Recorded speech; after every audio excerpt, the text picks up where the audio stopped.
तर या नीट पेपर फुटी प्रकरणाचं बिंग कसं फुटलं याची माहिती आता समोर आलेली आहे। अमित मीणा या विद्यार्थ्याच्या चौकशीमधून पुढे देशभरात पसरलेल्या रॅकेटचा उलगडा झालेला आहे। नीट पेपर लीक प्रकरणात एसओजी आणि सीबीआय तपासातून मोठे खुलासे समोर आलेत। तपासादरम्यान विद्यार्थी अमित मीणा याला ऋषी नावाच्या व्यक्तीचा फोन आला।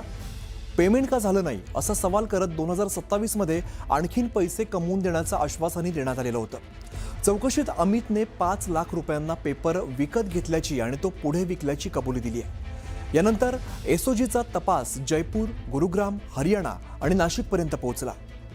तपासात दिनेश बिवाल, विकास बिवाल, यश यादव आणि नाशिकचा शुभम खैरनार यांची नावं समोर आली। पेपर हरियाणामधील नेटवर्कमार्फत मिळवून राजस्थानच्या सीकर मार्गे इतर राज्यात पोहोचवल्याचा संशय आहे।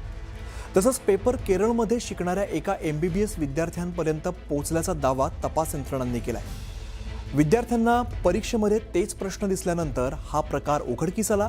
आता व्हॉट्सॲप, टेलिग्राम ग्रुप्स आणि आर्थिक व्यवहारांची सखोल चौकशी केली जाते।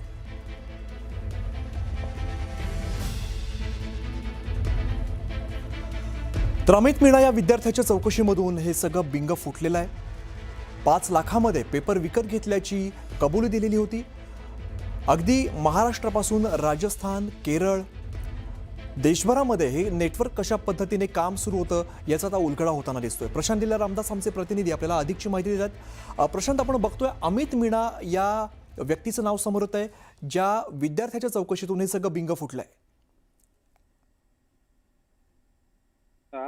की ही ज्या पद्धतीने नीटचं संपूर्ण देशभरात जाळं पसरलेलं आहे त्याची माहिती राजस्थान मधून सगळ्यात प्रथम पुढे आली आणि त्यानंतर सिंहर मधून सगळ्यात प्रथम पुढे आली आणि त्यानंतर ज्या पद्धतीने घडामोडी होत राहिल्या आणि यामध्ये मीना ज्या जो तरुण आहे त्याच्या माध्यमातून संपूर्ण माहिती पुढे यायला सुरुवात झाली आणि यामध्ये ज्या पद्धतीने पैसे कमवण्यासाठी ज्या पद्धतीने मीनाने सर्वात प्रथम खुलासा केला त्यामध्ये सगळ्यात मोठं जे नीटच्या लीक प्रकरणामध्ये सगळ्यात मोठे खुलासे आहे आणि जो खास करून स्पेशल उलटे ग्रुप जो त्यांनी खास करून राजस्थान सरकारच्या वतीने तपासाची स्थापन करण्यात आली त्यामध्ये हे सगळे धागेदोगरे हातात लागलेले आहे आणि जो संपूर्ण टाइमलाईन जरी बघितली संपूर्ण धक्कादायक खुलासे यामध्ये होताना बघितलेले आहे।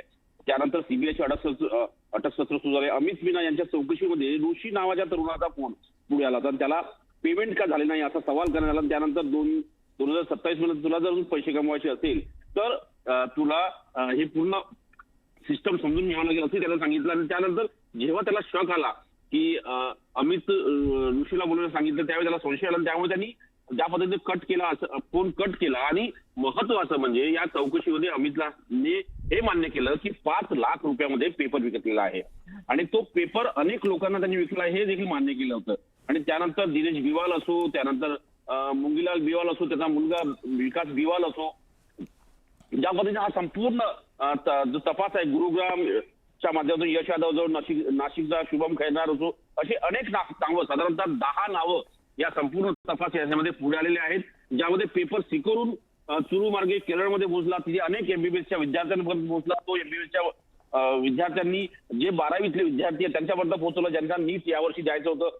अशा पद्धतीने संपूर्ण एक मोठे एक मोठी सिंडिकेट एक प्रकारे संपूर्ण यंत्रणा तयार करण्यात आली ज्यामध्ये शशिकांत सुतार जे देखील हा पेपर गुरुकृपा कोचिंगच्या माध्यमातून दाखवलेला आहे हे सगळं आलेलं आहे। आणि या सगळ्यांमध्ये आता जर बघितलं तर या कोचिंग मधून जे NTJ मध्ये तक्रार करण्यात आली त्यानंतर या तक्रारीनंतर व्हॉट्सअपच्या माध्यमातून आणि टेलिग्रामच्या माध्यमातून ग्रुप तयार करण्यात आले त्या ग्रुपची ही आर्थिक व्यवहाराची सखोल सध्या तपासणी आणि चौकशी सीबीआयच्या माध्यमातून होताना आपल्याला पाहायला मिळते। आणि एक प्रकारे असं म्हणावं लागेल की देशभरात म्हणजे केरळ पासून दिल्लीपर्यंत या संपूर्ण नीटच्या परीक्षेची 2027च्या परीक्षेमध्ये जर बघितलं तर 2026च्या परीक्षेमध्ये बघितलं तर हे संपूर्ण यामध्ये काळेबेडा असल्याचं सीबीआयला अनेकदा पुढे आलेलं आहे आणि त्यामुळे आता सीबीआयने आपला चौकशीचा जो पाश आहे चौकशीचा जो आवाका आहे तो संपूर्ण देशभरात पसरवलेला आहे।